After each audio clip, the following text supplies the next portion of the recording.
Hello students. कैसे हो आप सब लोग? मज़े में। आज हम लोग बिल्कुल एक नया चैप्टर स्टार्ट करने जा रहे हैं जिसका नाम है D and F block elements. बराबर। ये इनऑर्गेनिक केमिस्ट्री का एक ऐसा चैप्टर है जिसके अंदर इंफॉर्मेशन भर भर के दी हुई है, जैसे पी ब्लॉक एलिमेंट्स है वैसे ही।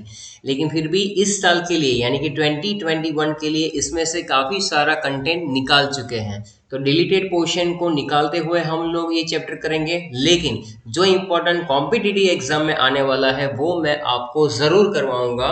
तो बने रहिए यहाँ पर इस चैनल के साथ। अगर जो जो बच्चे पहली बार ये वीडियो देख रहे हैं या तो चैनल पे आ रहे हैं तो प्लीज़ सब्सक्राइब चैनल एंड जो बेल आइकन है उसको भी आप हिट कर लीजिए, क्योंकि जैसे वीडियो अपलोड होगा आपको वो मिल जाएगा। चलिए तो हम लोग स्टार्ट करते हैं। इंट्रोडक्शन पार्ट के अंदर क्या है, तो सबसे पहले आपने 11th में पढ़ा था कि डी ब्लॉक एलिमेंट्स की डेफिनेशन क्या होती है बेटा। तो आपने ऐसा कुछ वहां पर पढ़ा होगा कि if the last electron is fill in the d sub shell then it is called d block element. ये जनरल नॉर्मल सी डेफिनेशन थी। यहाँ पर डी ब्लॉक एलिमेंट को हम लोग कैसे समझेंगे, तो आप देख सकते हैं कि यहाँ पर जो एलिमेंट्स है, the elements in which the last differentiating electron enter into the d orbitals of the parenchymal cell, that is n-1d, where n is the last cell, are called d block elements। अब अगर simple language में मैं अगर आपको बताऊं कि D block elements क्या होता है, तो last electron d subshell में एंटर होता है, बराबर है। और डी कहाँ से स्टार्ट होती है, थर्ड एनर्जी लेवल से स्टार्ट होती है। तो n इजिकल टू अगर हमारे पास 4 हुआ तो वो 4s ऑर्बिटल होगी, n-1 होगा 3d, बराबर। तो डी ब्लॉक जो है वो वहां से ही स्टार्ट होता है। डी ब्लॉक यानी कहाँ पर आता है, तो एस ब्लॉक है पीरियोडिक टेबल में left hand side, top right hand side में हमारा पी ब्लॉक है, उसके बीच में आता है डी ब्लॉक एलिमेंट्स, बराबर है। तो डी ब्लॉक एलिमेंट्स की डेफिनेशन के अंदर ये बिल्कुल सही कंटेंट लिखा हुआ है जिसको आप अपनी नोटबुक में लिख सकते हैं, बराबर है। दूसरा है कि ट्रांजिशन एलिमेंट में ऑल्सो बी डिफाइंड। तो डी ब्लॉक एलिमेंट्स को हम लोग क्या कहते हैं, ट्रांजिशन एलिमेंट्स। क्यों इसको ट्रांजिशन एलिमेंट कहा जाता है, तो हम देख सकते हैं कि एस ब्लॉक की प्रॉपर्टी से पी ब्लॉक की प्रॉपर्टी में जो ट्रांजिशन आता है, बराबर, मेटल्स टू नॉन मेटल्स, वो ट्रांजिशन जो आता है वो इस ब्लॉक की वजह से आता है। कुछ प्रॉपर्टी जो है वो इंटरमीडिएट प्रॉपर्टी है, बराबर, इसलिए इसको हम लोग कहते हैं ट्रांजिशन एलिमेंट्स। बिल्कुल सही। चलिए अब हम लोग स्टार्ट करते हैं कि यहाँ पर ट्रांजिशन एलिमेंट यानी क्या। The transition element may also be defined as the element which partially fill d orbital in their ground state और मोस्ट स्टेबल ऑक्सीडेशन स्टेट। ध्यान से सुनिए, बराबर है। क्या कह रहा है कि एक ऐसा एलिमेंट जो जिसमें डी ऑर्बिटल कैसी, पार्शियली फिल का मतलब है इनकम्प्लीटली फिल डी ऑर्बिटल, बराबर। ध्यान से समझना, कोई भी एलिमेंट अगर अपनी ग्राउंड स्टेट में है या तो अपना एक स्टेबल ऑक्सीडेशन स्टेट में है जिसके अंदर जो इलेक्ट्रॉन फिल होते हैं वो डी ऑर्बिटल में होते, वो तो है ही है, लेकिन डी ऑर्बिटल कैसे होनी चाहिए, कंप्लीटली फिल नहीं, पार्शियली फिल, बराबर है। इनकम्प्लीटली फिल डी ऑर्बिटल्स, और वो भी ग्राउंड स्टेट में एलिमेंट हो या तो उसका स्टेबल ऑक्सीडेशन स्टेट हो, उसके अंदर अगर डी ऑर्बिटल इनकम्प्लीटली फिल है या तो कह सकते हैं पार्शियली फिल है, तो उसको क्या कहेंगे हम लोग, ट्रांजिशन एलिमेंट्स, बराबर। जैसे कॉपर की बात कर रहे हैं, तो कॉपर अपने ग्राउंड स्टेट के अंदर कौन से कन्फिग्रेशन को शो करता है, तो आप देखें, तो यहाँ पर मैं आपको समझाऊंगा कि मान लो कि आपके पास क्या है, कॉपर है। तो कॉपर दैट इज 29 में हम लोग कैसे लिखेंगे, आर्गन, और ये एक एक्सेप्शनल केस है, तो यहाँ पर 3d10 और 4s1 है, बराबर। और इसके अंदर क्या है कि आप देख सकते हैं कि यहाँ पर तो डी ऑर्बिटल पूरी भरी हुई है, 10 इलेक्ट्रॉन है, लेकिन अगर मैं इसका एक स्टेबल ऑक्सीडेशन स्टेट निकालूं यानी कि Cu+2, तो उसके अंदर इलेक्ट्रॉन कन्फिग्रेशन होगी आर्गन 3d9 4s0 सॉरी। तो डेफिनेशन में यही कहा हुआ है बेटा कि कोई भी स्टेबल ऑक्सीडेशन स्टेट में भी अगर डी ऑर्बिटल इनकम्प्लीटली फिल है तो उसको कहा जाएगा क्या, ट्रांजिशन एलिमेंट्स। क्या कहा जाएगा, ट्रांजिशन एलिमेंट्स, बराबर। तो इसके बेसिस पे ये एलिमेंट जो है ट्रांजिशन एलिमेंट है, क्योंकि कॉपर बोले 3d10 है लेकिन Cu+2 कैसा है, 3d9 है, बराबर। इस तरह से ये डेफिनेशन जो है बिल्कुल सही जा रही है, जो आप समझ रहे हो कि ट्रांजिशन एलिमेंट यानी क्या, the element in which it is ground state or whether it is in a stable oxidation state, if the d orbital is partially filled then it is called transition element। तो ये definition के हिसाब से ये हमने discuss किया यहाँ पर। The properties of this elements are intermediate between the s and p block elements, ये मैंने सिखा दिया आपको। These elements represent a change in transition in the properties from more electropositive elements to less electropositive elements. तो पहले हमने बात की कि लेफ्ट हैंड साइड वाले जो एलिमेंट्स होते हैं वो ज्यादा होते हैं electropositive element, right hand side वाले होते हैं वो इलेक्ट्रोनेगेटिव एलिमेंट्स। पीरियोडिक टेबल की बात है। इसके बीच में जो है वो क्या है भाई, डी ब्लॉक एलिमेंट, जिसको हम लोग ट्रांजिशन एलिमेंट भी कहते हैं, बराबर। पोजीशन इन पीरियोडिक टेबल की अगर हम लोग बात करेंगे, पीरियोडिक टेबल में उसकी पोजीशन कैसे है, तो आप यहाँ पर क्लियरली देख सकते हैं कि ये ग्रुप नंबर यहाँ पर 1A, यहाँ पर 2A, तो ग्रुप नंबर 1 एंड 2 को हम लोग क्या कहते हैं, एस ब्लॉक एलिमेंट। 3 से लेकर 12, बराबर है, 3 से लेकर 12 यानी कि 12 बजे तक ग्रुप नंबर 3 to 12, बराबर है, जिसको हम लोग कहेंगे डी ब्लॉक एलिमेंट। 12 बजे तक तो पढ़ना ही चाहिए, सुबह भी 4 बजे उठ जाओ, बराबर है। ग्रुप नंबर 13 से 18 जो मैंने पढ़ा दिया, इसको हम लोग क्या कहते हैं बेटा, P block elements, P block elements. और नीचे जो है वो एफ ब्लॉक एलिमेंट्स है, जिसको हम लोग इनर ट्रांजिशन एलिमेंट भी कहते हैं। अब कुछ इंपॉर्टेंट पॉइंट्स है, जैसे कि डी ब्लॉक एलिमेंट्स लाई करते हैं between the s and p block elements, that is these elements are located in the middle part of the periodic table. Point number 1. Second point, d block elements are present in fourth period, fifth period, sixth period, seventh period. तो क्या क्या है, fourth period में जो elements present होते हैं वो कौन से है, तो स्कैंडियम से लेकर जिंक तक, जिसमें 10 एलिमेंट आते हैं, वो कहलाती है हमारी फर्स्ट ट्रांजिशन सीरीज। क्या कहलाएगा, उसको कहेंगे first transition series. Fifth period जो है जिसमें आता है वाई से सी डी, यानी येट्रियम से लेकर कैडमियम तक, तो वो 10 एलिमेंट है, वो सेकंड ट्रांजिशन सीरीज है बेटा। सिक्स पीरियड जो है हमारा वो lanthanum and hafnium to mercury बता रहा है। तो यहाँ पर आप देख सकते हैं कि लेंथेनम है, बराबर है, लेंथेनम के बाद सीधा कौन सा, हाफनियम टू मर्क्यूरी, बराबर। ये जो पूरी सीरीज है उसको हम लोग कहते हैं थर्ड ट्रांजिशन सीरीज।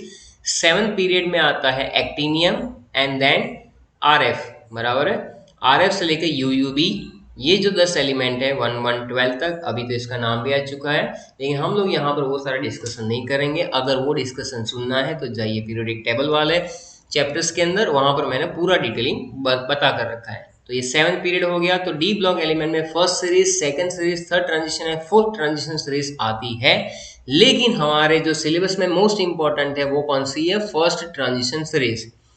अभी हम लोग यहाँ पर इस पोर्शन में डिस्कस करेंगे कि आगे और क्या क्या दे रखा है। तो इलेक्ट्रॉनिक कन्फिगरेशन की बात करेंगे।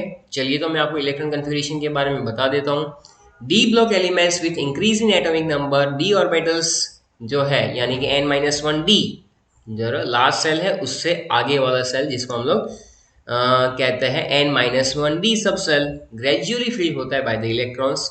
जनरल इलेक्ट्रॉन कन्फिगरेशन n-11 नहीं है, ये होता है n-1d, 1 से 10 इलेक्ट्रॉन, और ns में होंगे 1 या तो 2 इलेक्ट्रॉन, बराबर। ये एक जनरल कन्फिगरेशन हो गई। Depending upon the d orbitals of which penultimate shell, n होता है 4, 5, 6 एंड 7, तो वो तो सिंपल सी बात है, फोर्थ पीरियड, फिफ्थ पीरियड, तभी तो उसको हम लोग 3D सीरीज, 4D सीरीज ऐसा कहेंगे, बराबर, क्योंकि n अगर 4 हुआ तो n-1 क्या हो जाएगा, 3 हो जाएगा, n अगर 5 हुआ तो n-1 क्या हो जाएगा, 4 हो जाएगा। तो इसके मुकाबले ये सीरीज के नाम हम लोग कैसे पहचानेंगे, that is 3D series, 4D series, 5D series and 6D subshell. Energy जो होती है n-1d सब सेल की, it is slightly greater than ns। अभी ये बच्चों का खेल, ये सिखाने जैसी बातें नहीं है, फिर भी मैं आपको बता देता हूँ कि ns मान लो कि 3d और हमें 4s का एनर्जी ढूंढना है, किसकी ज़्यादा किसकी कम। इलेक्ट्रॉन पहले किस में भरेंगे, 4s में भरेंगे, तो आप अप्लाई कर लो n+l, बराबर। 3d के लिए n+l रूल क्या कहता है, तो 3 प्लस तुम्हारा 0, 1 एंड 2 यानी आंसर आएगा 5, और 4s के लिए आएगा 4 + 0, बराबर है, तो ये 4 आएगा। तो बट ऑब्वियस है जिसके n+l की वैल्यू कम आती है, यानी 4s ऑर्बिटल की एनर्जी कम होती है, जिसके अंदर इलेक्ट्रॉन भी पहले भरेंगे, बराबर। So that's how it will be. Electron configuration is like that कि 4s में इलेक्ट्रॉन पहले भरे जाएंगे। तो अब देखो आर्गन के बाद जब हम लोग आगे बढ़ते हैं, चाहे पोटेशियम हो, कैल्शियम हो, तो उसके अंदर 4s में इलेक्ट्रॉन, देन स्कैंडियम से लेकर जिंक तक जो है वो 3d के अंदर एक एक इलेक्ट्रॉन ऐड होते जाते हैं। Moving on the next, the general electron configuration जो है ऑफ डी ब्लॉक एलिमेंट्स, बराबर, वो यहाँ पर दिखा रखी है। तो याद कौन सी करनी है भाई, बराबर है, तो 21 से 30 तो याद होना ही चाहिए, बराबर है। मैं यहाँ पर आपको लिख कर भी बता देता हूँ कि 21 to 30 जो है आप कैसे याद कर सकते हो। तो यहाँ पर स्कैंडियम, टाइटेनियम, वैनेडियम, मैंगनीज, बराबर है, सॉरी यहाँ पर आ जाएगा क्रोमियम, क्रोमियम पहले आएगा, Cr, फिर आएगा मैंगनीज, उसके बाद आ जाएगा आयरन, कोबाल्ट, निकल, कॉपर एंड जिंक। अब बोले सर आपने ऐसे फटाफट लिख लिया, तो इसके पीछे भी लॉजिक है भाई, बराबर है। इसके पीछे क्या लॉजिक है, तो science teacher Vinita Kripali ma'am, क्या है, science teacher Vinita Kripali ma'am फैकोनी क्यों जान जलाती हो, ये मेरा एसोसिएट फॉर्म है। आप अगर अपने हिसाब से सेट कर सकते हो तो भी ठीक है, बराबर है। फिर से देखो, science teacher Vinita Kripali ma'am, उसके बाद मैं ऐसा लिख सकता हूँ कि मन फैकोनी क्यों जान जलाती हो। जान जलाने की बात आती, वहां तक याद रखो, बराबर है। कौन साइंस टीचर, कौन विनीता, कौन कृपाली, ये तो सब एक हाइपोथेटिकल एस्पेक्ट है, बराबर। स्कैंडियम का नंबर है 21। 21 में कैसे अरेंज करेंगे, तो आर्गन, उसके बाद आएगा 4s में 2 इलेक्ट्रॉन और 3d में 1, लेकिन लिखने का पैटर्न ऐसा है कि 3d1 4s2 लिखने में ज्यादा कन्वीनियंट रहता है और समझने में भी। आर्गन 22 नंबर है, 23 है, इसका 24, इसका 25, इसका 26, 27, 28, 29 एंड 30, बराबर। तो यहाँ पर वैनेडियम में क्या आएगा, पहले टाइटेनियम की बात कर लेते बट ऑब्वियस है, तो ये आएगा 3d2 4s2। वैनेडियम में बनेगा आर्गन 3d3 4s2। क्रोमियम में होना चाहिए था, क्रोमियम में कौन सा कन्फिगरेशन होना चाहिए था, जो पैटर्न रेगुलर है 3d4 4s2 होना चाहिए था, लेकिन 4s में से एक इलेक्ट्रॉन कहाँ पर आ जाएगा, 3d4 में, तो ये बनेगा 3d5 4s1। इस तरह से आप देखोगे कि क्रोमियम जो है वो एक्सेप्शनल इलेक्ट्रॉन कन्फिगरेशन है। क्यों ऐसा है, तो आपने 11th स्टैंडर्ड के एटॉमिक स्ट्रक्चर में पढ़ा हुआ है कि d5 half filled and completely filled जो ऑर्बिटल्स होते हैं, they are more stable than the remaining one, so that's how argon है। उसके बाद आएगा 3d5 4s2 मैंगनीज, फिर आएगा आयन, आयन मैंग, जिसका है argon 3d6 4s2, cobalt 27, argon 3d7 4s2, निकल, कौन, किसी को निकलना नहीं है, बैठो आराम से पढ़ो, आर्गन 3d8 4s2, कॉपर जो आपका है वो फिर से एक बनेगा आर्गन 3d10 4s1, होना चाहिए था 3d9, but d10 is more stable than d9 because it is completely filled. Argon यहाँ पर आएगा बेटा 3d10 और 4s2। ये है कहानी कन्फिग्रेशन की। अगर कन्फिग्रेशन आ गई तो इस चैप्टर के अंदर आधे क्वेश्चंस तो वैसे ही हो जाएंगे। जैसे मैं अगर आपको कुछ क्वेश्चंस यहाँ पर डिस्कस करवा भी लेता हूँ बेस्ड ऑन दैट, बराबर है, तो 2 मिनट रुकिए, मैं आपको वो क्वेश्चंस करवा रहा हूँ जो आपको पता चलेगा कि ये कन्फिग्रेशन आने से क्या होगा, बराबर है। चलिए, तो हम लोग यहाँ पर थोड़े से क्वेश्चंस भी डिस्कस करेंगे, बराबर, कि भाई क्या क्या है इलेक्ट्रॉन कन्फिग्रेशन के बेसिस पे। तो पहला क्वेश्चन ये निकल के आता है कि भाई क्वेश्चन ये है हमारा कि भाई why are zinc, cadmium and mercury not considered as a transition element, not considered as a transition element। क्यों उसको ट्रांजिशन एलिमेंट नहीं कहा जाता है, तो इसका आंसर, अब इसकी डेफिनेशन जो है आपने पढ़ी ना, डेफिनेशन क्या था कि डी ऑर्बिटल कोई भी एलिमेंट की ग्राउंड स्टेट या तो स्टेबल ऑक्सीडेशन स्टेट के अंदर डी ऑर्बिटल इनकम्प्लीटली फिल होनी चाहिए। तो according to definition the element in its ground state or stable oxidation state having incomplete d orbital, then it is called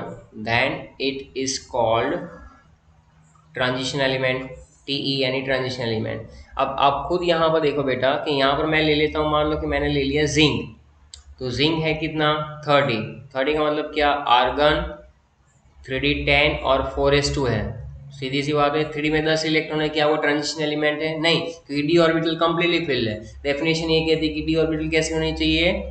incomplete. और अगर मैं Zn+2 ले लूँ, स्टेबल ऑक्सीडेशन स्टेट कौन सी है? ये है। तो दोनों में चेक कर लेते हैं ना। Argon 3D10 4s0।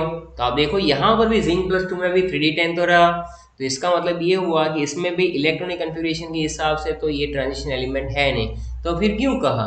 हम लोग इसलिए इसको कहते हैं क्योंकि इसकी प्रॉपर्टीज जो है वो ट्रांजिशन एलिमेंट के साथ मैच कर रही है, बराबर। तो कॉमन ऑक्सीडेशन से सबकी +2 है इसके अंदर, और उसमें अगर डेफिनेशन के हिसाब से ट्रांजिशन एलिमेंट बनेगा या तो नहीं बनेगा। So d orbital is completely filled in all this zinc, cadmium and mercury, बराबर है। एज वेल एज अभी एक नया जो एलिमेंट आया जिसका सिंबल है Cn, बराबर। तो उसके बेसिस में हम लोग ये डिस्कस कर रहे हैं। तो दस again d orbital is completely filled in all the zinc, cadmium, mercury, so we can not say that they are transition element according to the definition. Next एक क्वेश्चन आता है कि what is the general electronic configuration. ये question है VSQ। तो general electron configuration अभी अभी मैंने आपको बताया कि n-1 है, D 1 से 10 इलेक्ट्रॉन आ जाएंगे, NS में 1 से 2 इलेक्ट्रॉन रहेंगे। This is the correct answer. तो ये कुछ क्वेश्चंस हम लोग डिस्कस कर रहे हैं जिससे आपको थोड़ा मजा आएगा। Which transition element does not conform to general electron configuration n-1 D 1 to 10 और NS 1 to 2? यानी कौन से ट्रांजिशन एलिमेंट जो है वो इस कन्फिग्रेशन के अंदर फिट नहीं बैठते हैं। तो इसमें है एक पैलेडियम। पैलेडियम जो है वो क्या है? 4D10 है और 5s0 है। तो पैलेडियम जो है does not conform the general electronic configuration. तो याद रखना ये MCQ में आएगा पक्का, ये क्वेश्चन MCQ में आ सकता है, बराबर है। बाकी जो है right the electronic configuration copper और क्रोमियम का बोला हुआ है तो आप आराम से लिख लेंगे, बराबर है। अगर आपको इसके बेसिस पे कोई ऐसा बोल दे जो मैंने आगे सिखाया, उसमें आपको आपकी टेक्सुअल एक्सरसाइज में क्वेश्चन है, टेक्सुअल एक्सरसाइज में 8.1 वाला जो है आप डिस्कस कर सकते हो बेटा। अगर आपको बोल दिया जाए कि भाई Cr+3 का कन्फिग्रेशन लिखो, तो कैसे लिखोगे? आर्गन 3D5 4s1 था, 3 इलेक्ट्रॉन निकालना है तो 4s में से 1 जाएगा, 3D5 में से 2 जाएंगे, तो ये बनेगा 3D3। इसी तरह से दूसरा उन्होंने पूछा हुआ है आपको Cu+1, तो Cu+1 में क्या होगा बेटा? आर्गन रहेगा और 3D10 रहेगा, बराबर है। इसी तरह से अगर आपको बोला हुआ है कि CO+2 यानी कोबाल्ट की बात कर रहे हैं तो ये हो जाएगा आर्गन, बराबर। कोबाल्ट का कितना है? 27, यानी 3D आर्गन 3D7 4s2 है, तो 3D7 रहेगा, 4s0 हो जाएगा, बिल्कुल ठीक। कोबाल्ट +2 में ये है। उसके बाद है Mn+2 में भी आर्गन 3D5 रहेगा और 4s हो जाएगा 0। इस सब में आप 4s0 लिख सकते हैं, ना लिखो तो भी कोई मार्क्स काटेगा नहीं। दूसरा है प्रोमेथियम, उसमें आपको थोड़ा सा वहाँ पर कन्फिग्रेशन देखना पड़ेगा, ये हो जाएगा Xenon 4f4, बराबर। फिर है Cerium+4, ये अभी बाकी है सारे के सारे एलिमेंट। Xenon आएगा इसका सिर्फ। फिर आएगा Lutetium+2, बराबर है। हालांकि F ब्लॉक निकाल दिया है, फिर भी आपको ये चीज़ जो है नोटबुक में लिख लेनी चाहिए।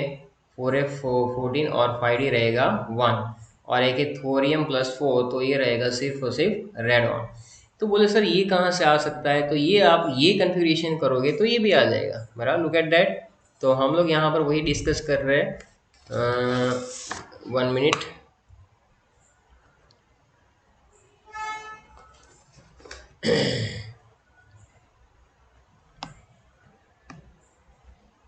बराबर। चलिए, तो आप देखिए कि यहाँ पर कन्फिग्रेशन वाइज अगर हम लोग देख रहे हैं तो सेकंड ट्रांजिशन सीरीज जो है बेटा वो कौन कौन सी है? सेकंड ट्रांजिशन सीरीज जिसमें है यहाँ से आपका content, that is electron configuration Y, यानी yttrium, zirconium, niobium, molybdenum, technetium, ruthenium, rhodium, palladium, argentum और कैडमियम, बराबर है। और इसको अगर याद करना है तो यारी जरा सी निभाओ, मौत तक रुकावट, राह में पड़े आग में कूद जाओ। आग में ही कूदना है ना, अभी एग्जाम आ रही है तो आग में तो कूदना पड़ेगा। यारी जरा सी निभाओ, मौत तक रुकावट, राह में पड़े आग में कूद जाओ। बस ऐसे टेक्निक से लर्न कर लो, बाकी तो कन्फिग्रेशन में कोई ज्यादा वेरिएशन नहीं है, बराबर है, वो आप आराम से लर्न कर सकते हो। थर्ड ट्रांजिशन सीरीज जो है वो भी है, lanthanum, hafnium, tantalum, tungsten, rhenium, osmium, iridium, platinum, AU यानी गोल्ड और एच यानी मर्क्यूरी, बराबर है। तो इसका भी मेमोनिक्स हम लोग बना सकते हैं। शॉर्टकट क्या है भाई, ले हाफ टैबलेट वरना रेनो ओस इधर पड़ा आलू हलवा, ये मेरा सेटअप है। आप अपना सेटअप दिमाग से लगा सकते हो, बहुत सारे वीडियोस में बहुत सारे सेटअप होते हैं। बात ये होती है कि एलिमेंट याद होना चाहिए। ले हाफ टैबलेट वरना टैबलेट लेकर घूमते रहना पड़ेगा कि ले हाफ टैबलेट लाओ, टैबलेट लाओ। लेकिन ले यानी lanthanum, hafnium, tantalum, tungsten, rhenium, फिर ओस्मियम, बराबर है, इरिडियम, प्लेटिनम, गोल्ड, एयू और एच यानी मर्क्यूरी, ये हमें पता होना चाहिए, बराबर। So that's how we can say that कि भी यहाँ पर ये चीज़ें मैटर करती है भाई। तो मेक श्योर कि आप जो है ना वो सिर्फ और सिर्फ ये जो इसके सिंबल है वही लर्न कर लो या तो टेक्निक लर्न कर लो, ऐसा मत करना, बराबर, ऐसा लर्न नहीं करना है, बराबर है। तो उसके अंदर आपको क्या उसका नाम भी आना चाहिए, बराबर है। तो ये चीज़ें मैं आपको पहले से बता देता हूँ कि ये जो जो सिंबल है, बराबर है, उसके आपको नाम भी आने चाहिए। चलो ठीक है, आगे बढ़ेंगे हम लोग। फोर्थ ट्रांजिशन सीरीज है, बराबर है, एक्टिनियम है ना, बहुत सारे है यहाँ पर, बराबर। तो ये नई सीरीज में कुछ कुछ नाम अभी आ चुके हैं, बराबर है, वो बाद में भी मैं आपको बताऊंगा। Exceptional configuration of chromium and copper. आप देखो, क्रोमियम और कॉपर का इक्वेशन आया कि एक्सेप्शन क्यों है, बराबर है।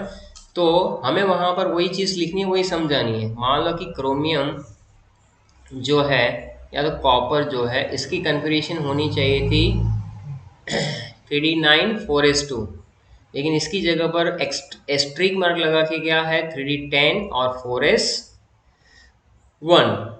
इसमें आर्गन तो आ ही जाएगा, ऐसा नहीं होगा सर आर्गन तो लिखा नहीं आपने, कुछ होते हैं बहुत जगह ऐसे हैं, ले लिख लिया।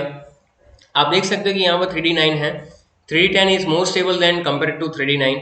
That's why what happened, one electron from 4s orbital shifted towards in the 3D9, तो ये बन जाएगा 3D10 4s1। so that is the exceptional case, look at that, क्या लिखा हुआ है। तो एक्सेप्शन जो है वो कैसे समझा सकते हैं कि unlike other elements chromium and copper have a single electron in the 4s orbital. This is due to gain of additional stability by the atom by either having the half filled configuration जो chromium का case है, और completely filled configuration containing 10 electrons in the d subcell. तो 3D label in case of chromium gets exactly half filled when it is 3D5 4s1, and in case of copper it is 3D10 4s1. It is also explained on the basis of exchange energy atomic structure, बराबर। Moving on next question, next topic. दस chromium and copper जो है वो यहाँ पर रहेगा कि भाई उसकी इलेक्ट्रॉन कन्फिग्रेशन है उसके मुकाबले ये चीज़ें रहेगी, बराबर। एक और क्वेश्चन आपका आ जाता है यहाँ पर कि भाई आप अगर वहाँ पर देख रहे हो तो टेक्सचुअल में 8.36 है। कौन सा क्वेश्चन बेटा, 8.36, जिसमें दिया हुआ है कि भाई write down the number of 3D electrons in each of the following ions Ti+2 V+2 Cr+3, ऐसा है। तो मैं एक एग्जांपल दे देता हूँ यहाँ पर। Ti+2 जो है मेरा, उसमें इलेक्ट्रॉन कन्फिग्रेशन कैसे आप लिख सकोगे, तो बट ऑब्वियस ही बात है कि ये बनेगा आर्गन और ये बनेगा 3D2, बराबर। लेकिन इससे आगे जाए तो नंबर ऑफ इलेक्ट्रॉन 3D में 2 है, बराबर, और transfer of electrons in 3D orbital. तो हमें मालूम है कि डी ऑर्बिटल जब स्प्लिट होती है तो टोटल इस तरह से होता है कि भाई यहाँ पर नीचे जो है इसको T2G से नाम दिया गया था, और ऊपर जो स्प्लिटिंग होती है वो EG है। अगर आपने नहीं पढ़ा हुआ है तो आप देख सकते हैं, जहाँ पर आपने 9 चैप्टर पढ़ा होगा कोऑर्डिनेशन कंपाउंड, अगर क्रिस्टल फील्ड थियरी पढ़ी है तो ठीक है, वरना कोई ज़रूरत नहीं है, फिलहाल यहाँ तक करेंगे चलेगा। डी में 2 इलेक्ट्रॉन है तो पहले लोअर एनर्जी में इलेक्ट्रॉन रहेंगे, फिर हायर एनर्जी में जाएंगे। तो ये बनेगा T2G में 2 इलेक्ट्रॉन और EG में 0 इलेक्ट्रॉन। तो कई सारे रेफरेंस बुक में ऐसे भी आंसर किया हुआ है, बाकी बहुत ही सिंपल है। अगर वैनेडियम 2+ कर लोगे तो ये बनेगा आर्गन और 3D, अब बताओ STV, बराबर है, यानी 3D3 बनेगा। इस तरह से आप इसका आंसर भी बहुत ही आसानी से लिख सकते हो, बराबर। मेक श्योर कि आप इससे ऐसे ही लिखेंगे, बराबर। फिर कुछ जनरल कैरेक्टरिस्टिक्स है जो इसमें भी आएगी, तो वो हम लोग डिस्कस करेंगे कि जनरल कैरेक्टरिस्टिक्स क्या क्या हो सकती है, बराबर। तो यहाँ पर तो एटॉमिक रेडियस से स्टार्ट हो रहा है। जनरल कैरेक्टरिस्टिक्स के बारे में मैं यहाँ पर थोड़ी सी आपको एक्सप्लेन कर देता हूँ, तो आप समझ लीजिए कि क्या क्या होगी यहाँ पर। तो मैं यहाँ पर टाइटल डाल रहा हूँ, कैरेक्टरिस्टिक्स ऑफ ट्रांजिशन एलिमेंट। मान लो नोट्स में ऊपर नीचे हुआ तो उसमें क्यों हम लोग टाइम वेस्ट करें। तो सबसे पहली बात है कि सारे के सारे मेटल्स है, all are metals, transition metal बोलते हैं ना, ऑल आर मेटल्स। अब and have a typical metallic property, and have typical typical metallic property. चलो टिपिकल मेटेलिक प्रॉपर्टी है सब में भाई, वो हमने सीख लिया। सेकंड पॉइंट कौन सा आ जाएगा, और दूसरा कि यहाँ पर मर्क्यूरी जो है ना वो एक्सेप्शनल केस है। मर्क्यूरी कैसा है वहाँ पर, क्योंकि मर्क्यूरी लिक्विड है तो मर्क्यूरी सॉलिड नहीं होता है। दूसरी बात, अब मेटल है तो their ionization enthalpy are higher है than s block element but and less than p block elements. तो बहुत ही ऑब्वियस सी बात है, लेफ्ट राइट आयनाइजेशन एंथैल्पी क्या होती है, इंक्रीज होती है। तो एस ब्लॉक से ज़्यादा हुई और पी ब्लॉक से कम रहेगी, बराबर। तीसरा पॉइंट यहाँ पर हम लोग ये बता सकते हैं कि दे आर मेटल्स, बराबर। मेटल्स कैसे होते हैं बेटा, इलेक्ट्रो पॉजिटिव, बराबर। तो मेटल्स होंगे इलेक्ट्रो पॉजिटिव, ये हम लोग यहाँ पर मेंशन कर सकते हैं। Next to that atomic size जो होती है, एटॉमिक साइज जो होती है is in between of s and p block element, s and p block elements, इसके बीच में रहता है, बराबर।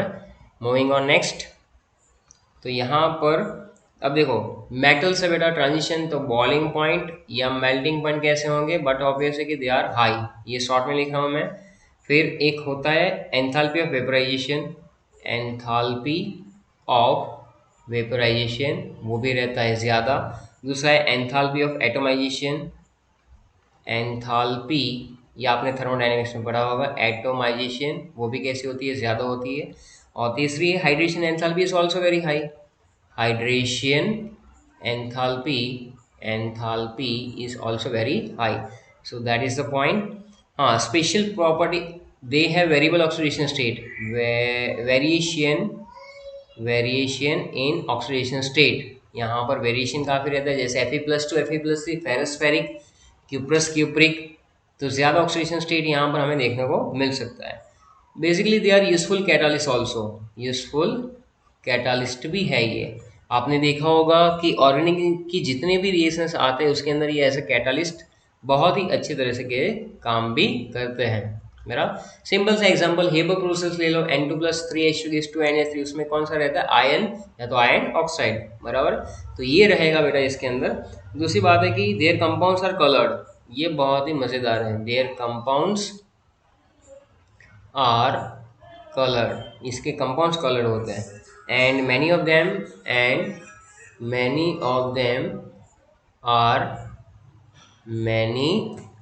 देम इनमें से काफ़ी सारे जो है, बराबर है, many of them are paramagnetic. तो फर्स्ट चैप्टर में मैं समझा चुका हूँ, पैरामैग्नेटिक यानी अनपेयर इलेक्ट्रॉन होंगे उसके अंदर, बराबर। उसके बाद है यहाँ पर next point, they form interstitial compounds, they form interstitial compound, ये बनाएगा। और एक फॉर्म है कि दे फॉर्म यूजफुल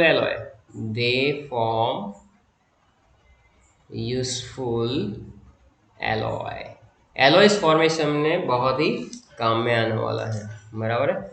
नाम के ट्रांजिशन एलिमेंट पढ़ा हुआ है, वो सब हमने डिस्कस किया हुआ है, तो उसके बारे में ज़्यादा डिस्कशन नहीं करेंगे, बराबर है। तो यहाँ तक का जो हमारा एक कंटेंट है वो हम लोग बढ़ रहे हैं आगे। अब हम लोग आगे बढ़ेंगे किसके अंदर, एक एटॉमिक रेडियस का जो पॉइंट आ रहा है, बराबर है। तो हम लोग एटॉमिक रेडियस वाला जो पॉइंट है वो हम लोग देख रहे हैं। देखो एक सिंपल सी बात है कि लेफ्ट राइट जाएंगे तो इलेक्ट्रॉन सेम सेल में ऐड हो रहा है 3D के अंदर, न्यूक्लियस में प्रोटॉन्स बढ़ रहे हैं, तो इफेक्टिव न्यूक्लियस चार्ज बढ़ने से एटॉमिक रेडियस कम होनी चाहिए। तो एक जनरल कैटेगरी में क्या हम लोग पढ़े थे पहले जब 11th में थे, तब क्या था कि atomic radius of D block elements in series decrease with increase in atomic number, but the decrease in atomic size is small after Midway, बराबर। तो मिडवे के बाद इसकी जो एटॉमिक साइज है बराबर उसमें डिक्रीज तो होता है लेकिन वो बहुत ही कम रहता है। लेकिन यहाँ पर जो है वो कैसे हम लोग इसको एक्सप्लेन कर सकते हैं, बराबर। तो वो यहाँ पर हम लोग डिस्कस करने वाले हैं। पहली बात जो नॉर्मल टेंडेंसी है यहाँ पर, वो कौन सी टेंडेंसी हम लोग डिस्कस कर रहे हैं कि the atomic radius decrease with increase in atomic number. तो उसके पीछे रीज़न क्या है, एक मिनट रुकिए, यहाँ पर चार्जिंग का इशू है, चलो ठीक है। तो हाँ, atomic radius decrease with increase in atomic number, general tendency में डिस्कस कर लेता हूँ, बाद में हम लोग करेंगे जो एक्सेप्शन केसेस है। तो atomic radius decrease with increase in atomic number, simple सी बात है, लेफ्ट राइट स्कैंडियम से जिंक जाएंगे तो क्या होगा बेटा, नंबर ऑफ प्रोटॉन्स बढ़ने से न्यूक्लियर चार्ज बढ़ेगा। whereas the shielding effect of d electrons is small, अब सिखाया हुआ है तुम्हें डी ऑर्बिटल की shielding इफेक्ट बहुत ही पुअर होती है। shielding इफेक्ट पुअर होने का मतलब है रिपल्सन कम और अट्रैक्शन ज्यादा, बराबर है। shielding इफेक्ट क्या था, shielding इफेक्ट क्या था, तो आप देख लो, फिर से बता देता हूँ कि यहाँ पर वैलेंशियल इलेक्ट्रॉन है, बराबर। वो वैलेंशियल इलेक्ट्रॉन दो तरह के फोर्सेस वो अपने में फील कर रहा है कि इलेक्ट्रॉन न्यूक्लियस की और अट्रैक्शन फोर्स, और ये अंदर वाले इलेक्ट्रॉन जो होते हैं वो क्या करेंगे, इसको रिपल करेंगे। तो इस इलेक्ट्रॉन के ऊपर जो है टोटल इफेक्टिव न्यूक्लियस चार्ज रहेगा, वो क्या होगा कि टोटल चार्ज जो न्यूक्लियस लगा रहा है वो minus screening effect constant, that is Slater constant, वो भी मैंने वहां पर डिटेल में समझाया हुआ है, आप समझ सकते हैं। तो शिलिंग इफेक्ट जो है डी ऑर्बिटल की बहुत ही पुअर होती है, इसलिए न्यूक्लियस का जो एट्रैक्शन है वो ज्यादा रहेगा, तो इलेक्ट्रॉन वहां पर अट्रैक्ट होंगे। इसलिए लिखा हुआ है यहाँ पर कि after midway as electrons enter the last but one यानी penultimate shell, the added d electron shield the outermost electron, hence with increase in the d electron जैसे जैसे बढ़ेंगे वैसे वैसे स्क्रीनिंग बढ़ेगा। तो डी इलेक्ट्रॉन यानी स्कैंडियम से मैंगनीज तक D5 है, D5 के बाद D6 D7 वैसे बढ़ेंगे, तो क्या होगा, डी इलेक्ट्रॉन बढ़ने से बेटा स्क्रीनिंग इफेक्ट बढ़ेगा, स्क्रीनिंग इफेक्ट बढ़ेगा यानी रिपल्सन बढ़ेगा, रिपल्सन यानी धक्का हट लगाएगा, वैलेंस इलेक्ट्रॉन को धक्का मारेगा। तो धक्का मारेगा तो क्या होगा, यहाँ पर साथ में प्रोटॉन भी बढ़ रहा है, तो क्या होगा कि प्रोटॉन बढ़ रहा है और रिपल्सन जो है वो भी बढ़ रहा है, तो दोनों काउंटर बैलेंस हो रहा है। तो this counter balance the increased nuclear charge due to increase in atomic number also.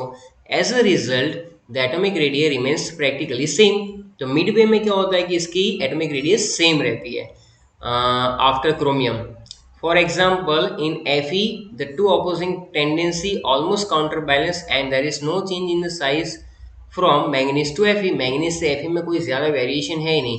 ये जो मैं बताना चाहता हूँ, आप आपकी टेक्स्ट बुक के अंदर एक स्क्रीनशॉट लेकर, यानी जो टेबल है ना एटॉमिक रेडियस का, वो वैल्यू देखो, आपको क्लियर आइडिया आएगा कि क्या क्या वहाँ पर चेंजेस आ रहे हैं। So that is explanation for that, बराबर है। तो यहाँ तक का कंटेंट मैंने आपको एक्सप्लेन किया हुआ है। At the end of period क्या होता है, चलो ये एटॉमिक रेडियस का जो है वो निपटा ही देते हैं यहाँ तक, बराबर। एटॉमिक रेडियस में क्या होगा बेटा, लास्ट में यहाँ पर पहली बात कि भाई हाँ, atomic near the end of the series, at the end of the period what happens, तो अब end of the period there is a slight increase in the atomic radii। यानी ये क्या समझाना चाहते हैं कि कॉपर से जैसे ही जिंक में जाते हो, यहाँ पर 3D में 10 इलेक्ट्रॉन पूरे हो जाते हैं, 4s2 हो जाते हैं, यानी complete. Near the end of the series increase electron repulsion between the added electrons in the same orbitals are greater than the attractive force, यानी 3D के अंदर जितने भी इलेक्ट्रॉन है उसका रिपल्सन फोर्स जो है वो बढ़ जाएगा compared to attraction force of valence electron towards the nucleus, and due to increase in nuclear charge this result in the expansion of the electron cloud and thus the atomic radius increases। तो यहाँ पर क्या होता है, last में जाते जाते 3D में फुल फिल ऑर्बिटल हो जाती है, इसकी वजह से रिपल्सन बढ़ता है, रिपल्सन बढ़ने से वो एक्सपांड हो जाता है, इसलिए वहां पर आपका जो एटॉमिक रेडियस है वो कैसा हो जाएगा, इंक्रीज हो जाएगा, स्लाइड इंक्रीज, बराबर है। बाकी बहुत ही सिंपल सी डिस्कशन है कि atomic radii increase down the group, this means that, वो तो हमें मालूम है कि टॉप टू बॉटम में जाएंगे तो इलेक्ट्रॉन हर बार नए एनर्जी शेल में ऐड हो रहा है, न्यूक्लियस से दूर जा रहा है, तो बट ऑब्वियस है कि एटॉमिक रेडियस जो है वो इंक्रीज होगी, ये यहाँ पर डिटेल में समझाया हुआ तो है, बराबर है। तो यहाँ पर हम लोग रुकते हैं, नेक्स्ट सेशन के अंदर वैल्यू के साथ एक बार डिस्कशन करेंगे और उसके बाद हम लोग आयोनिक रेडियाई के ऊपर आगे बढ़ेंगे। Thank you very much.